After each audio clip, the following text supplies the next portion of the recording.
বাংলাদেশ পরপর ২টা ম্যাচ হেরে গেছে। যে কোনো ভালো দল আমি মনে করি যে কোনো দেশের সাথে হারতেই পারে। আর আমেরিকা মোটামুটি অন্যান্য বিভিন্ন দেশ থেকে প্লেয়ারগুলো নিয়ে টিম টিম সাজাচ্ছে, সেই জন্য আমেরিকাকেও খারাপ বলা যাবে না, টিম হিসেবে তারও ভালো। আর বাংলাদেশ অবশ্যই ভালো টিম, আর ভালো টিম যে কোনো ম্যাচ হারতে পারে। এক্সাম্পল স্বরূপ ভারতও ভালো টিম, আমরা জানি বিশ্বের বুকে, কিন্তু ভারতও প্রায় সময় ম্যাচ হারে। আর হারা নিয়ে আমাদের মনে কোনো কষ্ট নেই, হারলে দ্বিতীয়বার এবং নেক্সট টাইমে ভালো করবে এরকম একটা আশা রাখতে হবে আমাদের। অবশ্যই ভালো খেলবে বাংলাদেশ, বিশ্বাস রাখতে হবে। বাংলাদেশের একাদশের মধ্যে সবচেয়ে বোলিংয়ের দিক দিয়ে আমি মুস্তাফিজুর রহমানকে প্রায়োরিটি দিচ্ছি, কারণ ইন্ডিয়াতে সে ভালো একটা চমক দেখাইছে। যদি সম্পূর্ণ ম্যাচ খেলতে পারতো, বিশ্বের বুকে একটা নাম করতো মুস্তাফিজুর রহমান, সেটা বাংলাদেশ বুঝতে পারে নাই, সেই জন্য নিয়ে আসছে বিসিবি। কিন্তু যদি বিসিবি দিয়ে রাখতো সুযোগ, অবশ্যই বাংলাদেশ বিশ্বের বুকে ভালো করতো। এইটা মুস্তাফিজুরে দিয়ে সারা সমস্ত বিশ্ব বাংলাদেশকে চিনত, সেটা আমি মনে করি। কিন্তু কাজটা আসলে ঠিক করে নাই। আসলে সিনিয়র প্লেয়ারের অভিজ্ঞতার প্রয়োজন পড়ে বেশি, আর নতুন প্লেয়ারের চেয়ে সিনিয়র প্লেয়ারগুলো ভালো খেলবে এটাই আমাদের বিশ্বাস ছিল। কারণ বাংলাদেশ অন্যান্য দেশের তুলনায় এতটা শক্তিশালী না হলেও বাংলাদেশের দলের ভিতরে অনেক অবদান রয়েছে সিনিয়র প্লেয়ারের, মাহমুদুল্লাহ রিয়াদ এবং সিনিয়র যারা আছে তামিম ইকবাল, সবার। নতুনের চেয়ে পুরাতন প্লেয়ারদেরকে আমরা বিশ্বাস রাখতে পারি, আস্থা রাখতে পারি, তারা ভালো কিছু করবে। হ্যাঁ, অবশ্য আপনার প্রশ্নটা যদিও কঠিন, এটা সহজ করে বলতেছি।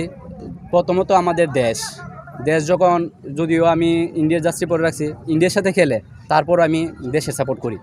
আর দেশের পরে আমার কাছে ভালো লাগে ইন্ডিয়া, এই জন্য আমি ইন্ডিয়ার জার্সি পরে আসছি। ইন্ডিয়া বাংলাদেশ মুখোমুখি হলে আমি অবশ্যই বাংলাদেশের সাপোর্ট করব, যেহেতু আমার দেশ, এটা জন্মভূমি। দেশের সাপোর্ট করব, দেশ জিতলে আমি খুশি। আর যদি ভারত জিতে যায় তাহলে সাপোর্ট জিতলো, তাই এতটা খুশি না, তবে ভালো লাগলো আর কি। কিন্তু সবার আগে দেশ। আসসালামু আলাইকুম।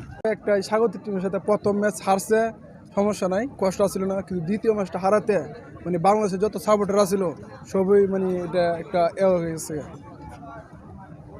মানে নির্লজ্জভাবে মানে সবাই এটা হতেছে।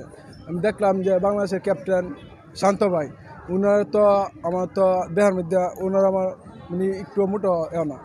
ওনার বা মাহমুদুল্লাহ যদি দিত, বা শেখ মেহেদি জায়গা যদি মেহেদি হাসান মিরাজের নিত, সাইফুদ্দিনের নিত, তাহলে ম্যাচটা হয়তো আমরা একটু অন্য সিস্টেমে দেখতে পারতাম। আমাদের ক্যাপ্টেনের কথা যদি বলি, যার কিনা আপনার টি-20 খেলার যোগ্যতাই নাই।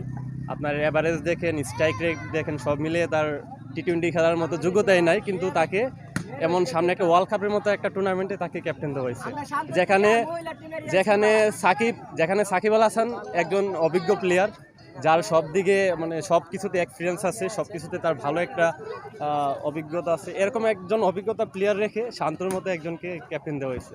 তো সেখানে আপনার আমেরিকার সাথে হারাটা এটা অস্বাভাবিক কিছু না, এটা স্বাভাবিক আমার কাছে যেটা মনে হয়েছে। আপনার তো অবশ্যই সাকিব আল হাসানকে দেওয়া উচিত। আর তাছাড়া আপনার ভাইস ক্যাপ্টেন আমরা মাহমুদুল্লাহকে দিতে পারেন। মাহমুদুল্লাহর কথা বলতে পারি, কারণ সে সাবেক ক্যাপ্টেন এবং অভিজ্ঞতার দিক বিবেচনা করে আপনার মাহমুদুল্লাহর কথা অবশ্যই বলতে পারি। প্রথমত সাকিবের বিকল্প হিসাবে আমরা বর্তমানে মাহমুদুল্লাহকে আমরা বলতে পারি।